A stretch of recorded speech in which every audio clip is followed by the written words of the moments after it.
জানো নীলা, মানুষ মূলত নেশা করে একান্ত নিজের দুঃখের সাথে কথা বলার জন্য।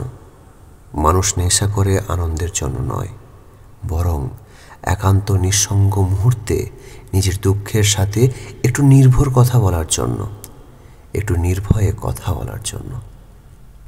যখন কারো কাছে নিজের কষ্টের কথা বলা যায় না, যখন সবাই বিচার করে, বুঝে না, তখন একমাত্র নেশাই হয় আত্মার শ্রোতা, আত্মার শ্রোতা। নেশার কুয়াশার ভেতর যে খুঁজে পায় তার অতীত, তার হারিয়ে যাওয়া মানুষ, তার অপূর্ণ স্বপ্ন। নেশা কখনোই সমস্যার সমাধান নয়, কিন্তু অনেকের জন্য এটা একরকম পালানোর রাস্তা।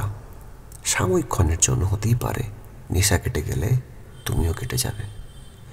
বাস্তবতার কঠোরতা থেকে, উপহাস থেকে, অসমাপ্ত ভালোবাসা থেকে সে জানে নেশা ধ্বংস করে, তবুও করে।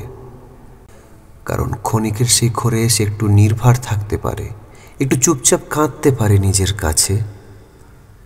মানুষ নেশা করে নেশার জন্য নয়, নেশা করে বাঁচার একটা বাহানা খুঁজে পেতে, একটা ব্যথাহীন জায়গায় গিয়ে দাঁড়াতে, যেখানে কেউ আর প্রশ্ন করে না তুমি এত চুপচাপ কেন।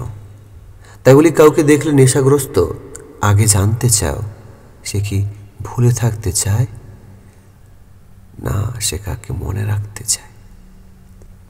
মানুষ মূলত নেশা করে একান্ত নিজের দুঃখের সাথে কথা বলার জন্য।